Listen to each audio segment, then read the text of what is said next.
Well, good morning, YouTube.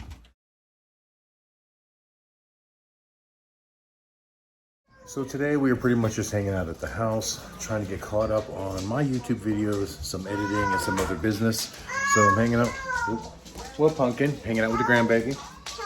What? What do you want help with? Oh, I guess she wants. Okay, show me what you want help with.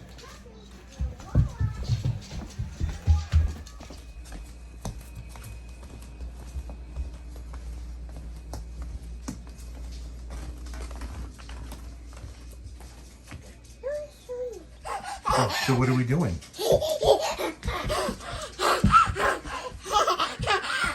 You being a ham in front of the camera?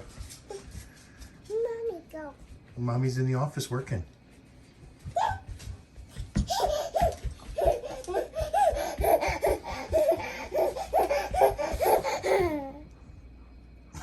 You're so adorable. All right, guys, got slightly sidetracked there, but this is why we're just hanging out in the house today. Yes, it's a very rainy, drizzly day here in North Carolina. Step out here on the back porch.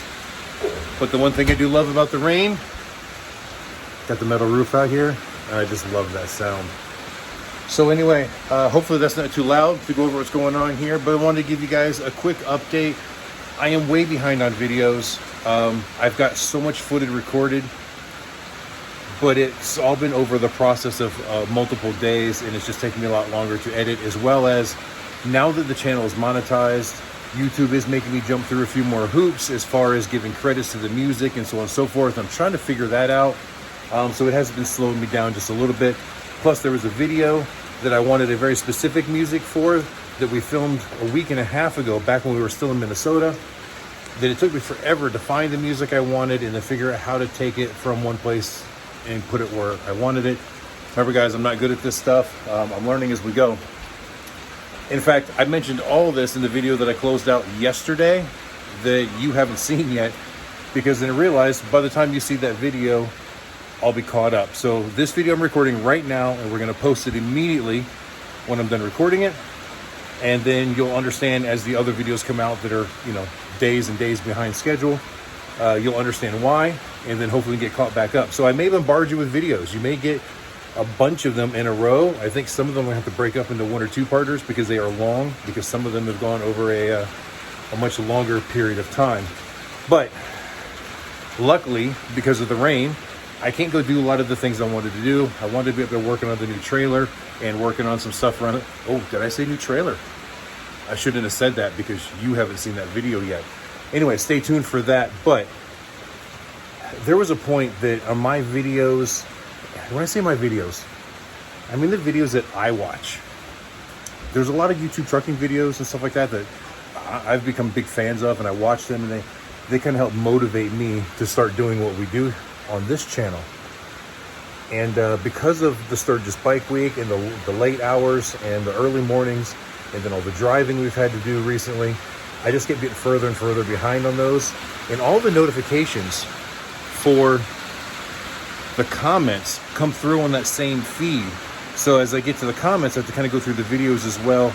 It's an OCD thing. I almost have to do it in a certain order, and I know that I'm way behind on it. But as of right now, I'm up to videos that are only 1 day old. So I'm getting caught up, and hopefully I can maintain after that point. So that's where we are with the channel. But here's some news from the trucking side as well.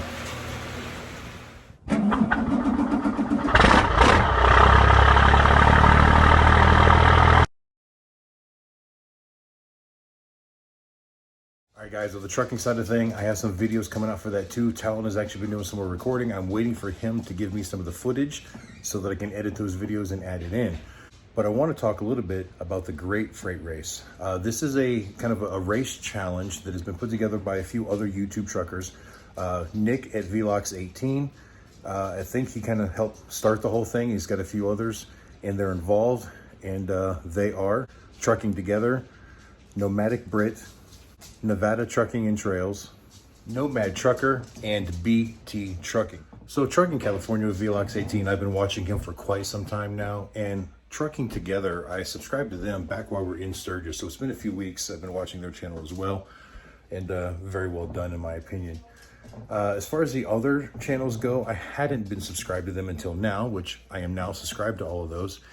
The BT Trucker, relatively unfamiliar with, but like Nomad Trucker, Nomadic Brit, you know, I'd seen them on some of the other live chats that I've been in with like Smart Trucking and Velox 18, so on and so forth, but wasn't real familiar with their channels. But they all have pretty good channels. So if you guys are interested in keeping up with this race that they're doing, go subscribe to all of their channels and follow along. What they're going to do is take the gross numbers that each truck can gross weekly for the next 6 weeks. Now they all have different facets of what they do. Velox 18, he is a owner operator with his own authority, and he hauls reefer loads. He works the spot market, Trucking Together. They are contracted to a carrier with a dedicated freight lane back and forth from California to Denver, Colorado. And I'm not sure exactly the details of all the other ones yet, because I'm still trying to get familiar with their channels, but it's different forms of trucking and a comparison of what they do. All right, guys, so even though I think this Great Freight Race Challenge is an awesome idea, I wasn't invited to participate.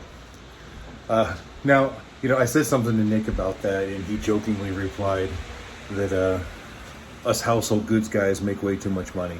And, you know, obviously he was joking on that. But again, no one else in the competition is doing household goods. So I would have actually loved to participate. However, you know, we'd had the motorcycle rally thing going on, so he just assumed that we weren't going to be available. So this is what I have decided to do. Even though we are not officially in the race, I'm going to keep track of our gross sales. And I'm going to post everything as if we were competing in the race, just to see how we do.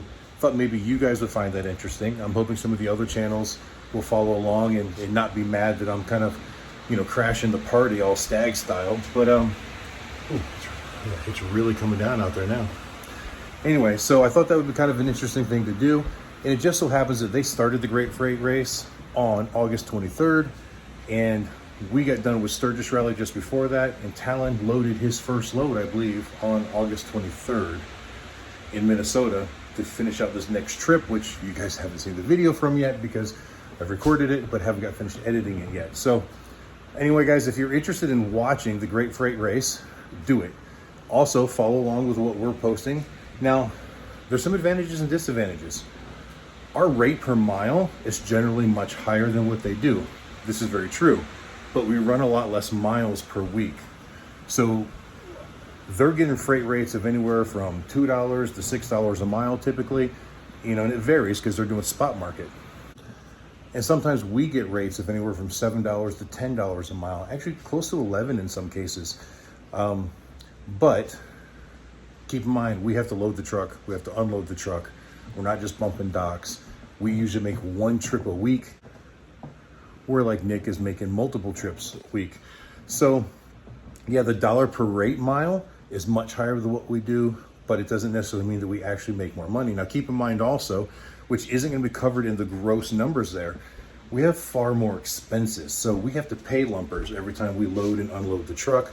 And so say we've got a 20,000 pound load and we hire 4 guys, each guy makes $200 a day on average.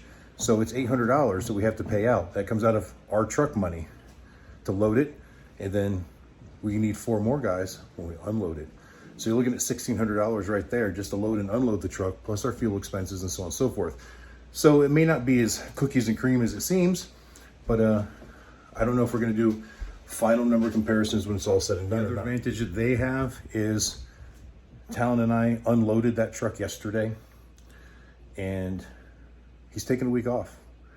And then after that, we're going to the Ocean City Motorcycle Rally, and he's working the rally with me. So he's going to have some time off here with no income coming in. So there's no way we're going to be able to compete there for the next couple weeks. But after that, we're going to jump right back in and see what we can't gross to keep up with it. So to close out the first week, I'm going to try to throw some numbers in here from the load that Talon picked up in Minnesota. So we picked up 3 loads. One was at the street, at the customer's house. The other 2 we picked up out of the warehouse, the storage facility the Beltman has up there in Minneapolis area. One went down to Virginia. The other one came down to Waynesville, North Carolina, which is right down the road from us. And the third went to Atlanta area. But the truck is now empty 1 week in. So the numbers should correlate pretty well with keeping track of what they're keeping track. Hey guys, so here it goes for our totals for the Great Freight Race, week number 1, even though we're not participating. And some of these numbers don't make any sense at first, but I will clarify. So on paper, it says that our rate was $8.59 per mile for 2,693 miles. But if you do that math, it says that this load would have paid us $132.87, and that is not right. In actuality, the estimated miles on this trip. Now I say estimated because I didn't drive the truck, I didn't actually track the miles, but on maps, taking it from pickup point to destination and then to the following destinations, would have been about 1,895 miles, and based on the revenue that we actually earned,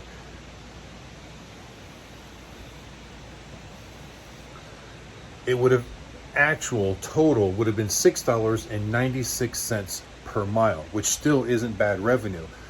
So the total dollars to the truck for that trip was $13,200. Now that's before any expenses or, before insurance and so on and so forth. That is the gross number to the truck that we got paid to carry those 3 loads. Now, again, all 3 loads came from the Minneapolis, Minnesota area. 1 loaded at the street, 2 loaded at the dock.